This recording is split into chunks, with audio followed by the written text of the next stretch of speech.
نحمدہ ونصلی ونسلم علی سیدنا و مولانا محمد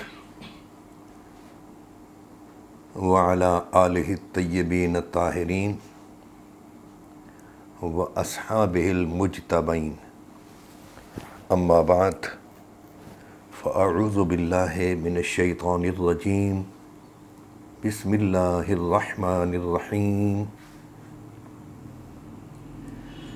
ولا تقف ما ليس لك به علم ان السمع والبصر والفؤاد كل اولئک کان عنہ مسؤولا۔ صدق اللہ العلی العظیم۔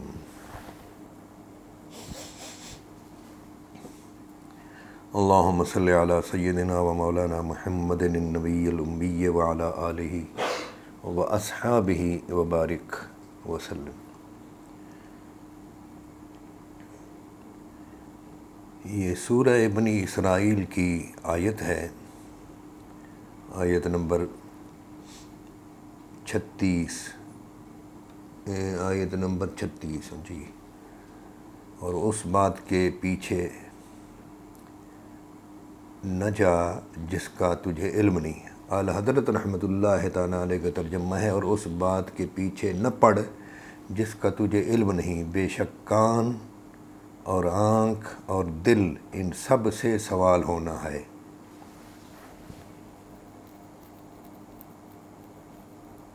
بڑی باریک بات ہے۔ کان، آنکھ اور دل۔ اب کان سنتا ہے، آنکھ دیکھتی ہے، دل کیا کرتا ہے؟ دل کا کام ہے قبول کرنا اور مسترد کرنا، لیکن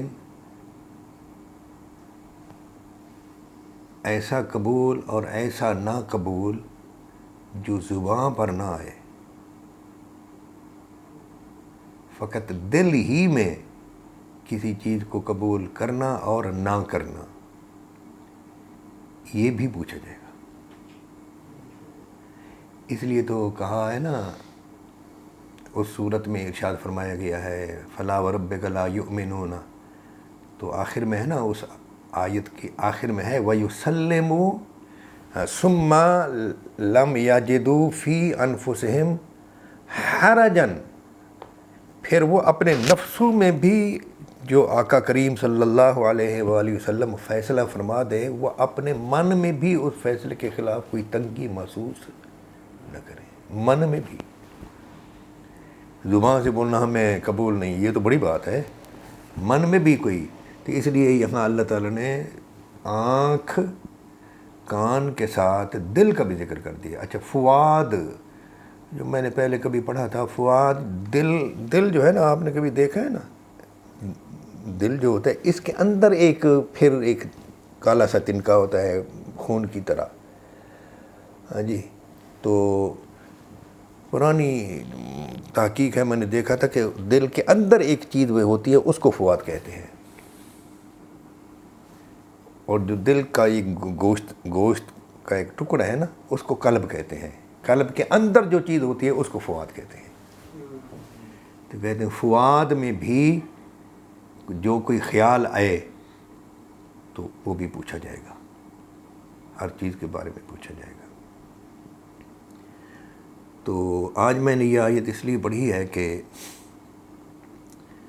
بعض حضرات جو ہیں وہ ایک حدیث بیان کرتے ہیں جس میں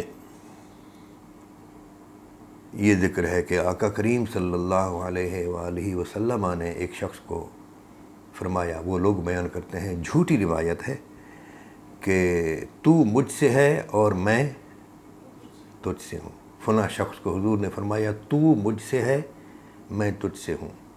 اس روایت کو محدثین کرام نے،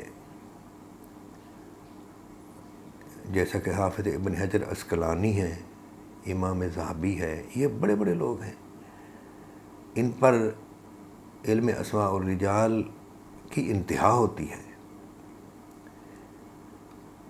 تو انہوں نے اس حدیث کو موضوع اور من گھڑت اور باطل قرار دیا ہے۔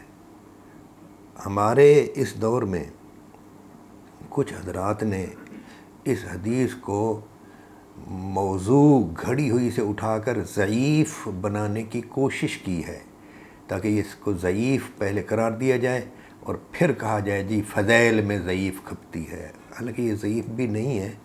اصل بات یہ ہے کہ، اور یہ المیہ ہے کہ کچھ لوگ دین سے زیادہ تنظیم کو ترجیح دیتے ہیں۔ جب کوئی شخص کسی تنظیم کا پیروکار بن جائے نا، تو جس بات سے تنظیم کو نقصان پہنچتا ہو، وہ دین کے خلاف ہی کیوں نہ جا رہی ہو، تو وہ اس بات پر ڈٹ جاتے ہیں۔ مثلاً کوئی لیڈر یا تنظیم کا کوئی بڑا، جیسے سیاسی لیڈر ہوتے ہیں نا، یہ غلط بات کرتے ہیں تو وہ بھی تو ایک تنظیم ہوتی ہے نا، تو اس کی غلط بات کو اس کے پیروکار جو ہے اس کا دفاع کرتے ہیں، اس غلط کو صحیح کرنے کی کوشش کرتے ہیں۔ اسی طرح تنظیم دینی کا کوئی امیر ہو، وہ غلط کہہ دے تو اس کے پیروکار جو ہے نا اس پر پہرا دیتے ہیں اور اس غلط بات کو صحیح کرنے کی کوشش کرتے ہیں کہ اگر ہمارے اس امیر کی بات غلط ثابت ہو جائے پبلک میں تو ہمارے یہ جو تنظیمی ڈھانچہ ہے نا اس کو نقصان پہنچے گا۔ تو لوگوں کو جب کوئی بندہ تنظیم میں منسلک ہو جائے تو ایسا آدمی جو ہے وہ دین سے زیادہ تنظیم کو ترجیح دیتا ہے۔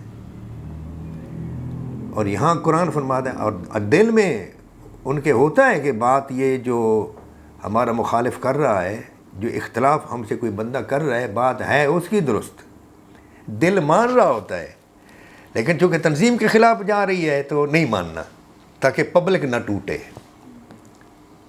پبلک بدظن نہ ہو۔ اس لیے اللہ تعالیٰ نے یہاں ان السمع والبصر کے بعد فرمایا والفؤاد، کیا تمہارا دل بھی اسی طرح مانتا ہے جس طرح تم زبان سے کہہ رہے ہو؟ چلیں آج ہم اس روایت کو، موضوع من گھڑت اور باطل روایت کو، جسے بعض ملعونین نے گڑھا تھا اور کچھ لوگ اس گھڑی ہوئی روایت پر بضد ہیں، ہم آج اس کی اسنادی حیثیت کو چھوڑ دیتے ہیں۔ وہ ہم نے بیان کر دی تھی اپنی کتاب الاحادیث الموضوعہ فی فضائل معاویہ میں۔ آج ہم اس کو ایک اور انداز سے آپ کے سامنے پیش کرتے ہیں، اور وہ یہ ہے کہ نبی کریم صلی اللہ علیہ وآلہ وسلم کی زبان اقدس سے جو نکلے ہوئے لفظ ہیں نا، کسی کے لیے منی، کسی کے لیے فرمایا ہوا منی وانا منہ، ہوا منی منہ، یا فرمایا کہ انت منی وانا من کا، ٹھیک ہے؟ تو اس کا جو تعلق ہے زمانی لحاظ سے بھی ہوتا ہے اور مطلق بھی ہوتا ہے۔ کبھی ان الفاظ کا تعلق ایسے شخص سے ہوتا ہے جس شخص سے نبوی اقدار، نبوی افکار، نبوی سیرت، نبوی پسند، نبوی صفات کے مطابق کوئی اچھا کام، کوئی اچھی بات، کوئی خوبی ظاہر ہو، اور اس خوبی سے پتہ چلے کہ یہ نبی کریم صلی اللہ علیہ وآلہ وسلم کا تربیت یافتہ ہے، یہ صحابی ہے، یا یہ حضور کا امتی ہے، اور اس کی اس سیرت سے حضور کی سیرت چھلک رہی ہے، جھلک رہی ہے۔ تو مطلقاً اگر ہم دیکھیں تو وہ یوں ہے جیسا کہ ارشاد فرمایا، مشہور ہے، من غشا فلیسا منا، جس نے ملاوٹ کی یا جس نے دھوکہ دیا تو وہ ہم میں سے نہیں، یہ مطلق ہے۔ اس دور میں بھی اگر کوئی شخص دھوکہ دہی سے اس لیے بات رہتا ہے کہ حضور نے فرمایا کہ جو ایسا کرے وہ ہماری امت میں سے نہیں ہے. تو جب وہ ملاوٹ اور دھوکے سے دور رہے گا تو گویا وہ حضور سے ہے. حضور فرماتے وہ ہم میں سے ہے.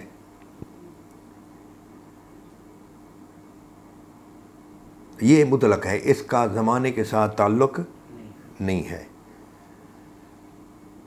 بعض صحابہ کے بارے میں حضور نے منی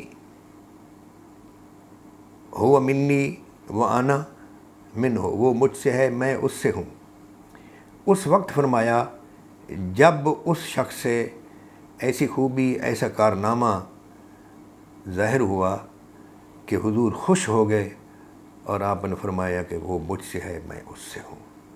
گویا اس سے جو خوبی ظاہر ہوئی ہے یہ ہماری شان ہے، ہماری وجہ سے ہے، ہماری تربیت کی وجہ سے ہے، یہ ہماری سیرت کا اظہار اس سے ہو رہا ہے.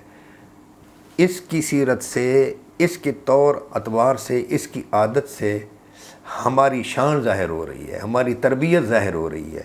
تو اس میں مسلم میں ایک حدیث ہے کہ ایک صحابی تھے حضرت جلیبیب رضی اللہ تعالی عنہ. انہوں نے بڑی بہادری اور شجاعت کے ساتھ ایک جہاد میں حصہ لیا اور بالآخر شہید ہو گئے. جب لاشوں کو غزوہ کے بعد جمع کیا گیا اور لوگوں کو شمار کیا گیا، بھئی اتنے ہم لوگ آئے تھے، اب کتنے ہیں، کون کون اللہ تعالیٰ کی راہ میں کام آ گیا، کتنے لوگ اب نہیں ہیں، یہ دیکھا آ گیا. تو کہا کہ باقی سب ہیں، باقی سب ہیں. 2-3 مرتبہ صحابہ نے، آپ نے فرمایا نہیں، پھر دیکھو پھر دیکھو. بالآخر آپ نے فرمایا میں جلیبیب کو نہیں پا رہا. تو وہ حضرات گئے اور انہوں نے پھر تلاش کیا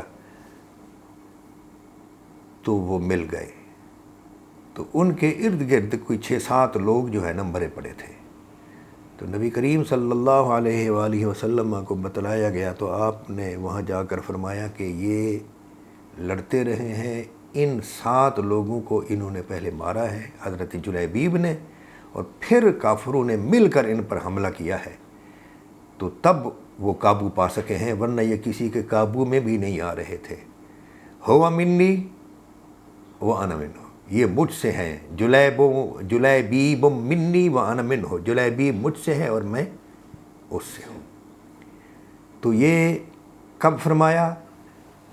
جب ان سے پہلے ایک خوبی، ایک صفت، ایک شان، اسلامی شان ظاہر ہوئی. تو یہ جو پہلے جو کچھ ہو چکا نا، اس کے بعد جو حضور اکرم صلی اللہ علیہ وسلم کی زبان اقدس سے الفاظ نکلے، ان الفاظ کا شان ورود وہ واقعہ ہے. جو پہلے واقعہ ہو نا اس کو کہتے ہیں حدیث کا شان ورود. تو حضور کے ان الفاظ کے شان ورود جو ہے وہ کیا ہے؟ وہ جو کچھ پہلے ہو چکا تھا. ٹھیک ہے. اسی طرح ایک اور حدیث ہے، ایک حدیث تو ہے نا، فاطمہ تو بضعۃ منی. ٹھیک ہے. تو وہ تو اس لیے ہے کہ کسی نے سیدنا علی المرتضیٰ رضی اللہ تعالی عنہ کو اپنی بیٹی کے نکاح کے لیے پیغام دیا. تو حضور کو پتہ چلا تو حضور نے فرمایا بھئی ہماری بیٹی کو یہ بات پسند نہیں ہے کہ ان پر سوکن ڈالی جائے. فاطمہ میرے جگر کا ٹکڑا ہے، جو چیز اسے غضبناک کرتی ہے وہ مجھے غضبناک کرتی ہے. یہ تو اس ماحول میں ارشاد فرمایا. ایک حدیث ایسی ہے کہ جو سیدہ فاطمہ سے ایک ایسی خوبی ہوئی کہ اس موقع پر خوبی ظاہر ہوئی، اس موقع پر حضور نے ارشاد فرمایا. وہ یہ ہے کہ حضور نے ایک مرتبہ فرمایا لوگوں بتلاؤ عورت کے لیے سب سے اچھی چیز کیا ہے، سب سے اچھی بات کون سی ہے. تو کوئی بھی بتا نہ سکا. سیدنا علی المرتضیٰ رضی اللہ تعالیٰ عنہ بھی تھے، وہ بھی نہ بتلا سکے. پھر جب گھر گئے تو سید فاطمہ زہرا رضی اللہ تعالی عنہا سے کہا کہ آپ کے بابا حضور نے صلی اللہ علیہ وسلم یہ پوچھا ہے، تو آپ بتلائیں عورت کے لیے کیا چیز اچھی ہے؟ سیدہ نے عرض کیا مولا علی کو کہ عورت کے لیے یہ اچھا ہے کہ وہ کسی مرد کو نہ دیکھے اور کوئی مرد اسے نہ دیکھے۔ انہوں نے آ کر حضور اکرم صلی اللہ علیہ وآلہ وسلم کی یہ بات بتلائی تو آپ خوش ہو گئے اور فرمایا فاطمہ مجھ سے ہے اور میں اس سے ہوں۔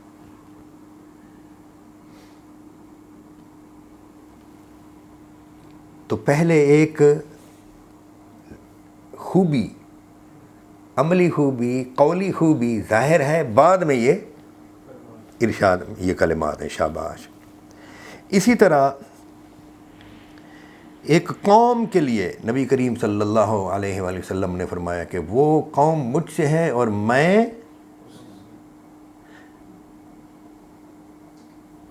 اب پوری قوم سے تو حضور نہیں ہو سکتے۔ اب جیسا کہ کہا جاتا ہے نا، حضور خورشید ملت رحمۃ اللہ تعالیٰ علیہ فرماتے تھے اس حدیث کا ترجمہ، حسین منی و انا من الحسین، حسین مجھ سے ہے اور میں حسین سے ہوں۔ تو فرماتے تھے بھی حسین مجھ سے ہے کہ حسین کی مجھ سے جان ظاہر ہوئی، وَأَنَا مِنَ الْحُسَيْن، حسین کی مجھ سے جان ظاہر ہوئی، وَأَنَا مِنَ الْحُسَيْن، اور حسین سے میری شان ظاہر ہوئی۔ تو یہاں تو ایک نسبی معاملہ بن گیا نا، تو نسب کے لحاظ سے بھی ایک منیت کا تصور ہے، لیکن یہاں ایک قبیلہ ہے جس کو حضور نے فرمایا وہ قبیلہ مجھ سے ہے اور میں ان سے ہوں۔ وہ اس قبیلے کا نام ہے جوہینہ۔ جوہینہ قبیلہ جوہینہ جو ہے یہ حضرت عمران بن حسین سواد کے ساتھ، یہ ایک مرتبہ بیٹھے تھے مجلس معاویہ میں، تو وہاں بات چل پڑی۔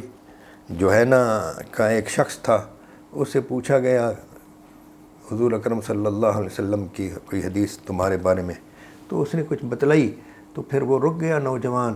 حضرت عمران بن حسین نے فرمایا بابا پوری بیان کرو، میں تم کو بتاتا ہوں یہ یوں ہے۔ حضور نے فرمایا تھا جوہینہ مجھ سے ہے، قوم جوہینہ، قبیلہ جوہینہ مجھ سے ہے، وَأَنَا مِنْهُمْ، اور میں ان سے ہوں۔ کیوں؟ اس کا تعلق بھی ماضی سے ہے۔ غاضبوا لغضبی، وہ میرے غضبناک ہونے کی وجہ سے غضبناک ہوئے۔ وَرَضُوا لِرِضَايَ، اور میری خوشی کی وجہ سے ان کی خوشی ہے۔ اغضبوا لغضبہم وارضا لرضاہم، وہ میں غضبناک ہوتا ہوں ان کے غضبناک ہونے کی وجہ سے، اور میں راضی ہوتا ہوں ان کے راضی ہونے کی وجہ سے۔ فمن اغضبہم فقد اغضبنی، جس نے ان کو غضبناک کیا تو اس نے مجھے غضبناک کیا، اور جس نے مجھے غضبناک کیا فقد اغضب اللہ، تو اس نے اللہ تعالیٰ کو غضبناک کیا۔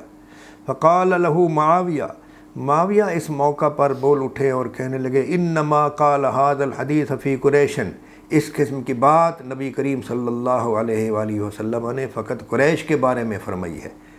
تو حضرت عمران بن حسین رضی اللہ تعالیٰ نے فرمایا انا سمعته من النبی صلی اللہ علیہ وآلہ وسلم وانت یومئذ میت، میں نے یہ ارشاد خود حضور سے سنا تھا اور تو اس وقت میت تھا، یعنی کافر تھا، چونکہ قرآن میں کافر کو مردہ کہا گیا ہے نا، میت کہا گیا ہے۔ یہ جو ہے نا قرآن میں انک لا تسمع الموتى، آپ مردوں کو نہیں سناتے، تو یہاں سے کافر مراد ہے۔ تو جس وقت تو میت تھا، یعنی ابھی تو مسلمان ہی نہیں ہوا تھا، تو میں نے اس وقت یہ خود حضور سے سنا تھا۔ تو اب یہ ان کا جو یہ عمل ہے نا، حضور کی وجہ سے راضی ہونا، حضور کی وجہ سے غضبناک ہونا، یہ پہلے ہے، اور حضور کا ان کے بارے میں یہ فرمانا کہ وہ مجھ سے ہیں میں ان سے ہوں، یہ بعد میں ہے، ٹھیک ہے۔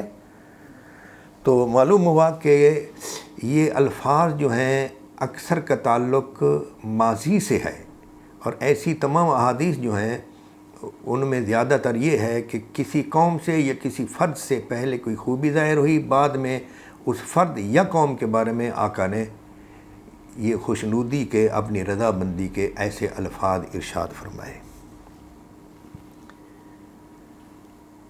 اسی طرح ایک حدیث ہے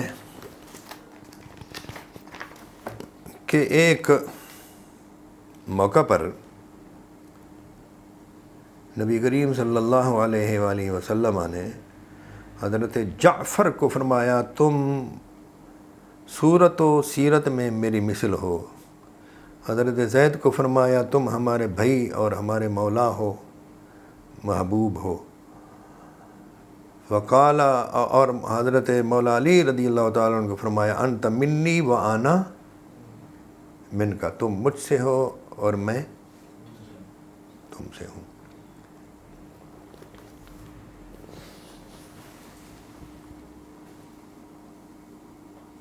مولا علی رضی اللہ تعالیٰ عنہ کے بارے میں ایک منیت کا جو ایک اور تصور بھی ہے، اور وہ ہے نسبی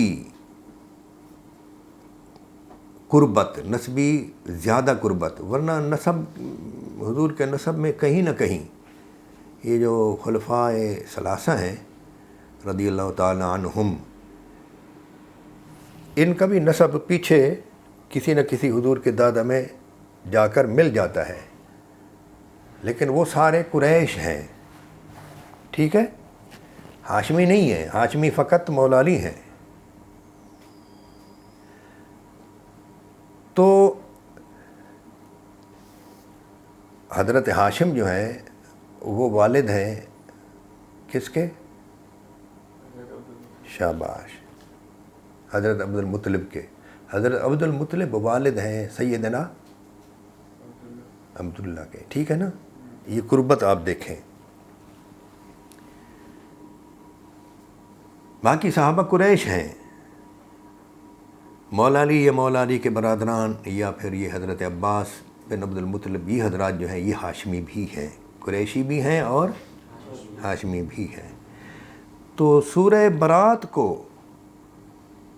پڑھنے کے لیے ایک حج کے موقع پر نبی کریم صلی اللہ علیہ وسلم نے ڈیوٹی لگائی کہ یہ آپ جا کر پڑھیں حضرت سیدنا ابوبکر صدیق رضی اللہ تعالیٰ عنہ کو، کہ حج کے موقع پر مکہ میں جہاں جہاں بھی لوگ جمع ہوتے ہیں وہاں جا کر یہ پڑھنا ہے، چونکہ اس صورت میں یہ تھا کہ بھائی تمہارا اور ہمارا جو معاہدہ تھا نا، اب کے بعد وہ ختم۔ حتیٰ کہ اس سورہ توبہ میں یہ یہاں تک بھی آیا ہے، یا ایھا الذین انما المشرکون نجس فلا یقربوا المسجد الحرام، مشرک پلید ہیں تو وہ مسجد حرام کے قریب نہ آئیں بعد عامہم ھذا، اس سال کے بعد۔ تو معاہدہ ان سے منسوخ کرنے کا معاملہ تھا، حضور نے یہ سورہ توبہ بھی دی اور یہ بھی فرمایا حج بھی لوگوں کو جا کر کراؤ، اور مشرکین سے جو معاہدہ ہوا تھا اس کی تنسیخ کا بھی، منسوخی کا اعلان فرما دو۔ تو چلے گئے، حضور اکرم صلی اللہ علیہ وسلم پر وحی آئی اور آپ کو بتایا گیا کہ بھئی یہ اعلان برات جو ہے یہ آپ یا تو خود فرمائیں، کیونکہ قریش لوگ، عرب لوگ جس کسی کے ساتھ معاہدہ کرتے تھے، معاہدہ کی منسوخی بھی خود اسی سے سننا چاہتے تھے جس نے معاہدہ کیا تھا، یا آپ خود کریں یا پھر آپ کا کوئی فرد ہو، بیٹا، بھائی وغیرہ ہوتا ہے نا، تو ایسا قریبی۔ تو حضور اکرم صلی اللہ علیہ وسلم نے فرمایا علی کو، اے علی یہ معاملہ یا تو میں خود کروں گا یا پھر آپ کریں گے۔ تو حضرت علی نے عرض کیا حضور میں پھر چلا جاتا ہوں۔ تو حضرت علی گئے۔ تو اس موقع پر حضور نے فرمایا تھا لا یؤدی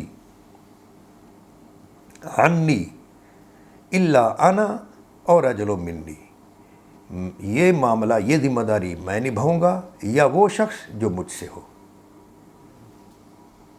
تو یہاں یہ نسبی قرابت جو ہے نا وہ مراد ہے، یعنی نسبی قرابت مولا علی کو ایسی حاصل تھی کہ وہ چونکہ یہاں حدیث میں حضرت سیدنا ابوبکر صدیق کا ذکر آ گیا ہے نا کہ انہیں بھی یہ قرابت حاصل نہیں تھی جتنا مولا علی کو تھی۔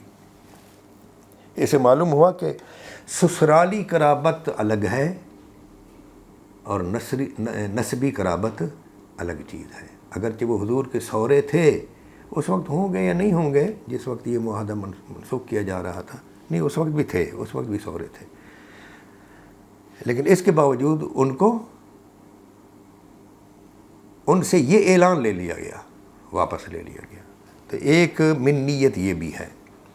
اب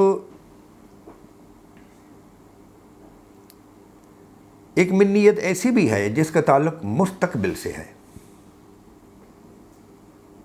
ابھی تک تو آپ نے وہ سنی نا جو ماضی میں تھی، یعنی ایسی منی کا لفظ میں اس سے ہوں اور وہ مجھ سے ہے،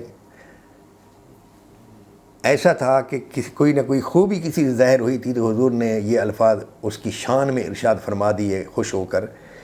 کچھ الفاظ ایسے ہیں کہ کوئی کارنامہ کسی سے ظاہر نہیں ہوا اور آپ نے فرما دیا وہ مجھ سے ہے اور میں اس سے ہوں، جیسا کہ حسنین کریمین کے بارے میں۔ آپ سمجھ گئے؟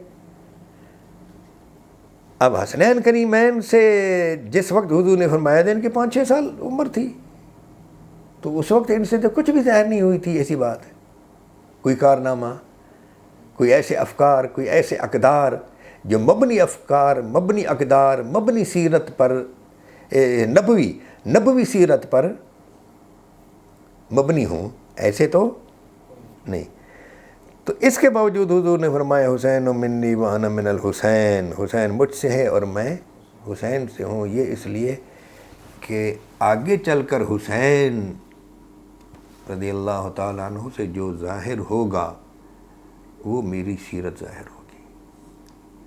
یہی وجہ ہے کہ امام علی مقام علیہ السلام سے جو بعد میں کارنامے ہوئے ان کو کوئی شخص منصف مزاج کتاب و سنت پر پیش کرے تو امام حسین ایک امت کی حیثیت سے الگ کھڑے نظر آئیں گے، اور باقی لوگ جو رخصت پر چلے گئے تھے، آپ تھے عزیمت پر۔ کس پر؟ یہ رخصت وہ نہیں کہ کسی سے رخصت مانگ کر جانا، یہ رخصت میں جو بول رہا ہوں نا عزیمت کے مقابلے میں ہے، جس کا مطلب یہ ہے کہ سختی کو چھوڑ کر، جہاں شدت ہے، سختی ہے، اور جہاں امتحان ہے اس کو چھوڑ کر بیٹھ جانا، ہاں جی، اور آخر نیوٹرل آپ کہہ سکتے ہیں، آسانی کو لینا۔ ہاں، تو عزیمت زے کے ساتھ ہے، عزیمت اور رخصت۔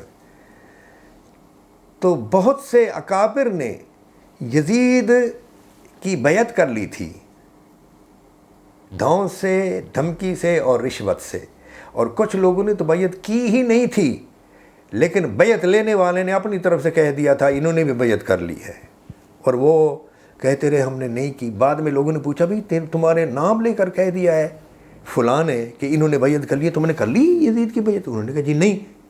کہنے کہ وہ تو کہہ گئے، بس ایسے ہی کہہ گئے۔ ایسا بھی ہوا ہے، آپ سمجھ گئے؟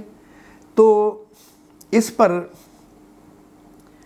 عرض کرنے کا مطلب یہ ہے کہ سارے ایک طرف ہوں بڑے بڑے، اور امام حسین ایک طرف، اور پھر امام حسین کا جو یہ اقدام تھا یہ اس قدر عظیم الشان تھا کہ 2-3 سال بعد وہ لوگ جنہوں نے پہلے یزید کی بیعت کر لی تھی، اور بڑے بڑے لوگ کہتے تھے یزید کی بیعت نہ توڑو، یزید کی بیعت نہ توڑو، ہاں جی، ڈرتے تھے، لیکن امام حسین کے اقدام نے 2-3 سال بعد ظاہر کر دیا کہ جو ان کا اٹھایا ہوا قدم تھا وہ درست تھا، اور جنہوں نے پہلے وہ قدم اٹھایا تھا ان سب نے بعد میں بیعت توڑ دی تھی واقعہ حرہ کے موقع پر۔ تو یہ مستقبل کو مد نظر رکھ کر فرمایا گیا ہے کہ حسین مجھ سے، میں حسین سے۔ اس لیے میں کہا کرتا ہوں کہ یہ وہ امتحانی پرچہ ہے حسنین کریمین کے بارے میں، ان الحسن والحسین سیدہ شباب اہل الجنہ، کہ یہ اہل جنت کے نوجوانان کے کیا ہیں؟ سردار نہیں ہیں، بلکہ جنتی سرداروں کے، جنتی لوگوں کے سردار. یہ منصب ہے. یہ کیا ہے؟ ہاں، منصب جو ہوتا ہے وہ بعد میں ہوتا ہے، اور ڈگری اس سے پہلے ہوتی ہے، اور ڈگری سے پہلے امتحان ہوتا ہے. ٹھیک ہے نا؟ تو منصب کا ذکر جب میرے آقا کریم نے ان کی 5-6 سال کی عمر میں بیان فرما دیا تو اس کا معنی یہ ہے کہ ان کو ڈگری بھی عطا کر دی گئی اور ان کو پاس بھی کر دیا گیا. یہ کبھی بھی فیل نہیں ہوں گے. تو یہ وہ منصب ہے جو امتحان سے اور ڈگری سے پہلے عطا کر دیا گیا. تو اس کا تعلق مستقبل سے ہے، حسنین کریمین کے مستقبل سے. اب جو لوگ کہتے ہیں کہ ایک بندہ سامنے آیا، گھر سے نکل کر آ رہا تھا، حضور نے اس کو دیکھا اور حضور نے فرمایا اے فلاں تو مجھ سے اور میں تجھ سے. بھائی انت منی، انت منی کے لفظ ہیں وہاں پر، یا فلاں انت منی و انا من کا، تو مجھ سے ہے میں تجھ سے ہوں. بھائی اس سے پہلے شان ورود کے طور پر کیا واقعہ ہے؟ اس سے کون سا کارنامہ ظاہر ہوا تھا؟ اور پھر جب یہ انت منی تو اور یا کے ساتھ ہے تو پھر کم از کم یہ حدیث سند کے ساتھ خود اس شخص سے بھی تو مروی ہونی چاہیے جس شخص کے بارے میں تم ثابت کرتے ہو کہ حضور نے اس کو فرمایا کہ تو مجھ سے میں تجھ سے ہوں. مولا علی کو بھی حضور نے فرمایا یا علی انت منی وانا من کا. تو یہ حدیث جہاں کئی صحابہ سے مروی ہے وہاں خود مولا علی علیہ السلام سے بھی مروی ہے. تم جس شخص کے بارے میں یہ حدیث لاتے ہو اس کے بارے میں 2 چیزیں دکھلاؤ. حافظ ابن حجر عسقلانی کی تحقیق تو تمہیں پسند نہیں ہے، ذہبی کی تحقیق بھی تمہیں پسند نہیں ہے، ان کی تحقیق پر اعتراض ہے. تم اپنی طرف سے اس حدیث کو ثابت کرنے کی کوشش کر رہے ہو اس لیے کہ تمہارے امیر کی زبان سے یہ غلط جملہ نکل گیا، تو تم اس کو ثابت کر کے اپنی تنظیمی ڈھانچے کو قائم رکھنا چاہتے ہو. تو کم از کم 2 چیزیں یہ ثابت کر کے دکھاؤ اس حدیث کی شان ورود کہ حضور نے کیوں فرمایا تو مجھ سے میں تجھ سے ہوں. ایک یہ، دوسرا یہ کہ اگر اس کو خود حضور نے بالمشافہ ارشاد فرمایا تھا تو کم از کم یہ حدیث ان سے بھی تو مروی ہو. یاد رکھنا نبی کریم صلی اللہ علیہ وآلہ وسلم کی زبان اقدس سے نکلے ہوئے الفاظ اس شخص کے بارے میں جس کے بارے میں یہ حدیث نقل کرتے ہیں، میں اس کا نام لے لیتا ہوں، یا معاویہ انت منی وانا من کا، کہ حضور نے فرمایا اے معاویہ تو مجھ سے ہے میں تجھ سے ہوں. حضور کی زبان سے نکلے ہوئے الفاظ اس کی شان میں جو وارد ہوں وہ ان سے خود اس شخص سے کہیں ثابت نہیں ہے کہ وہ بھی ان کو روایت کرتا ہو. یہ حدیث تو دور کی بات ہے تو مجھ سے میں تجھ سے، کوئی اور بھی وہ ہادی ہے مہدی ہے اس کے ذریعے اللہ تعالیٰ ہدایت پھیلے، یہ بھی ان سے ثابت نہیں ہے. جب کسی شخص کے بارے میں حضور نے اس کی حیات میں اور اپنی حیات میں ارشاد فرمایا تو کم از کم وہ حدیث اس سے تو ہو.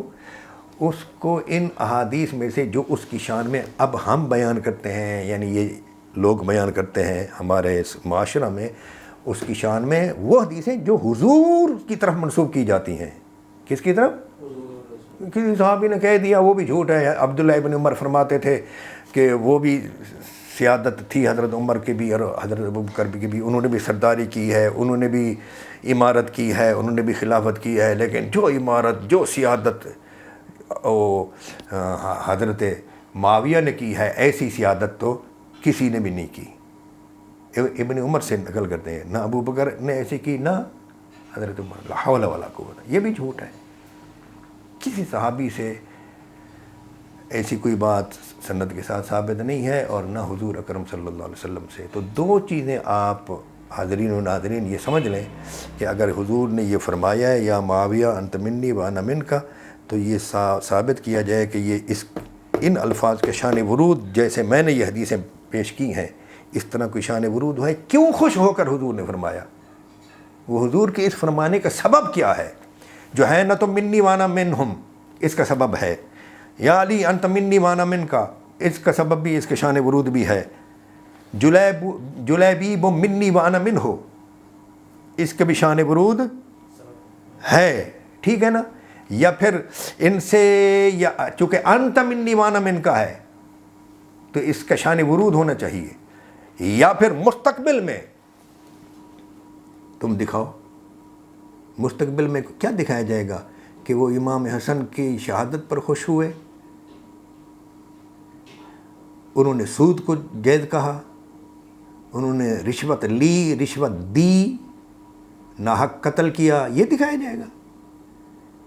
ایسا نہ کرو، تنظیم کی خاطر ایسا نہ کرو. ایسا کرو گے تو اس میں حضور کی توہین ہے کہ حضور کسی کے بارے میں ایسا فرمائے اور پھر اس سے کردار ایسا ظاہر ہو جو حضور کے فرمان کے خلاف جاتا ہو. تو پھر یہ نہ کہو، یہ مت سمجھو کہ اس کی تم شان بیان کر رہے ہو، بلکہ حضور کی تنقیص اور توہین کر رہے ہو.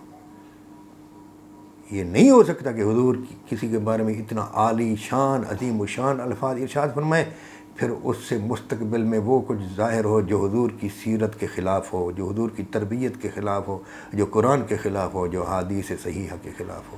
اللہ تبارک و تعالیٰ سمجھ بوجھ عطا فرمائے اور ہمیں ان السمع والبصر والفؤاد کل اولئک کان عنہ مسئولا کو مد نظر رکھنے کی ہمیشہ توفیق رفیق عطا فرمائے. آمین ثم آمین.